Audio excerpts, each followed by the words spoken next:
सावन की फुहारें हों, पेड़ों पर झूले हों और चूड़ियों की खनकती हंसी हो तो समझ लीजिए हरियाली तीज आ गई है। ये सिर्फ एक पर्व नहीं, ये नारी के प्रेम, भक्ति और श्रृंगार का उत्सव है। आज भी जब हाथों में मेहंदी रचती है तो माँ पार्वती की तपस्या की याद दिलाती है। वो तप जिसमें ना खाया ना पिया, सिर्फ शिव को पाने की चाह में वर्षों तक व्रत रखा और तब शिव ने भी पार्वती को अपना लिया।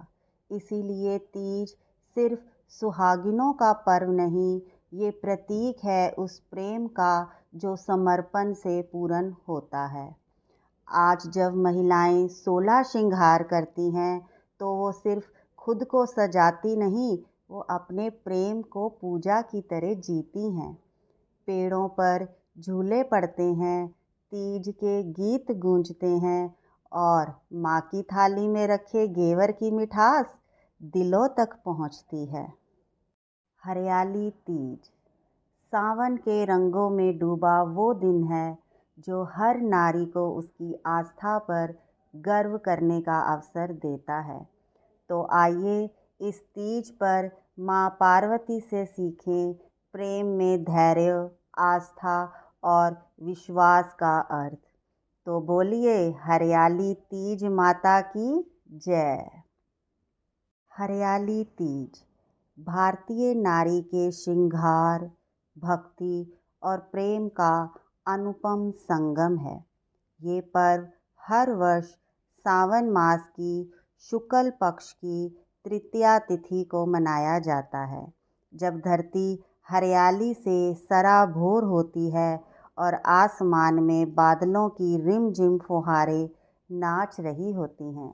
इस दिन शिव पार्वती की पूजा की जाती है और स्त्रियां अपने सुहाग की रक्षा व पति की दीर्घ आयु की कामना करती हैं।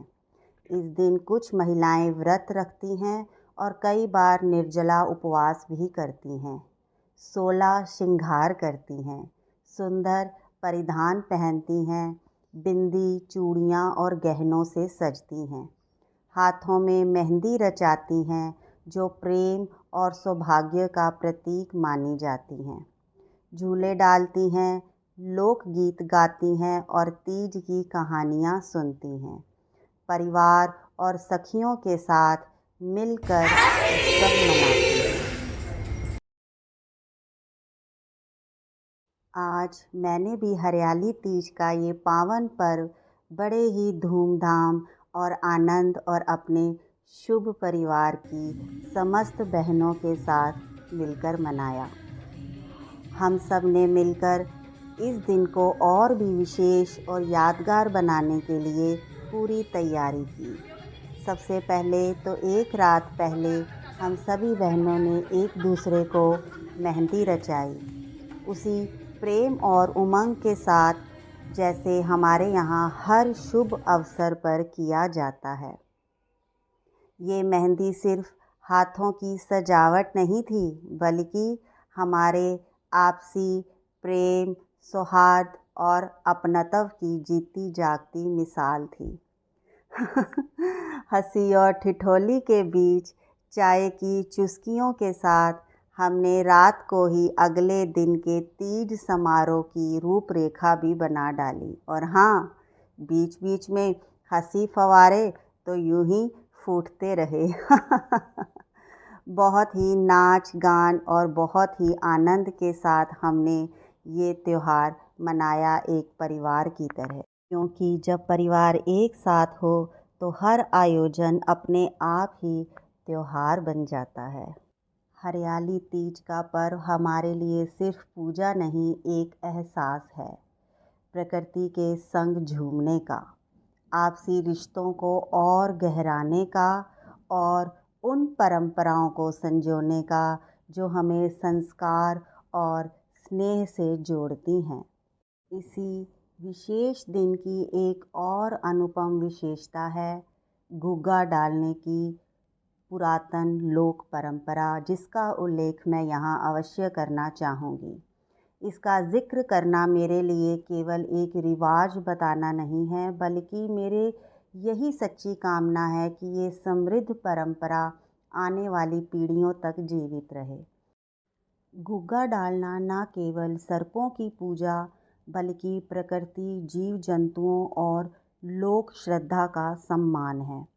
सावन के महीने में रविवार के दिन गुग्गा डालने की परंपरा खासकर हरियाणा, पंजाब, राजस्थान और भारत के ग्रामीण इलाकों में बहुत श्रद्धा से मनाई जाती है। ये परंपरा धार्मिक आस्था, लोक मान्यताओं और सांपों की पूजा से जुड़ी होती है। सावन रविवार और गुग्गा पूजा का संबंध। सावन महीना भगवान शिव को समर्पित है और शिव का गहरा संबंध नागों से माना जाता है। रविवार के दिन, विशेषकर सावन के रविवार, गुग्गा डालने की रस्म निभाई जाती है। मिट्टी के सांप या लकड़ी के सांप बनाकर पूजा की जाती है और फिर दरवाज़ों, आंगन या तुलसी के पास गुग्गा डाला जाता है। माना जाता है कि इस दिन गुग्गा डालने से वर्ष भर सांपों से कोई नुकसान नहीं होता है। ग्रामीण मान्यता है कि गुग्गा डालने से बच्चे बीमारियों और बुरे साए से बचे रहते हैं। खेतों और घरों में सांपों का भय ना रहे, इसीलिए भी ये परंपरा निभाई जाती है। गुग्गा वीर को नागों के स्वामी मानकर नाग पंचमी से भी पहले उन्हें प्रसन्न किया जाता है। आज सुबह मैं प्रतिवर्ष की भांति जल्दी उठी। जैसे मेरे ससुराल में ये पवित्र परंपरा पीढ़ी दर पीढ़ी निभाई जाती रही है, जैसे मेरी सासू माँ ने इसे अपनी सासू माँ से सीखा और निभाया, वैसे ही मैंने श्रद्धा और समर्पण से इसे अपनाया और आगे बढ़ाया है।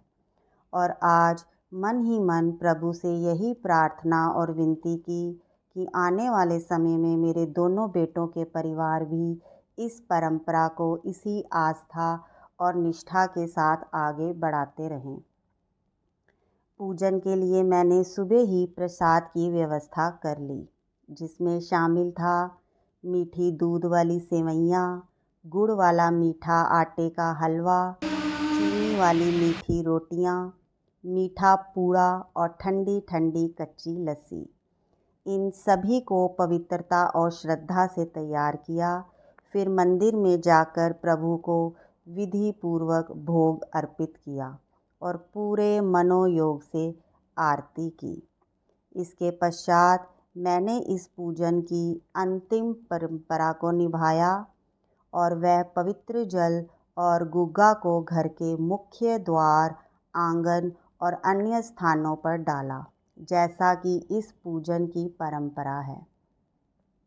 इस प्रकार पूरी श्रद्धा, स्नेह और समर्पण के साथ ये गुग्गा पूजा लोक परंपरा पूर्ण हुई। मेरी दिल से प्रार्थना है, हे प्रभु, हमें हर वर्ष इसी प्रकार स्वस्थ, प्रसन्न और समर्पित रखो, ताकि हम इन सनातन परंपराओं को अपनी अगली पीढ़ियों तक सौंप सकें, जैसे हमारे पूर्वजों से मिली हैं।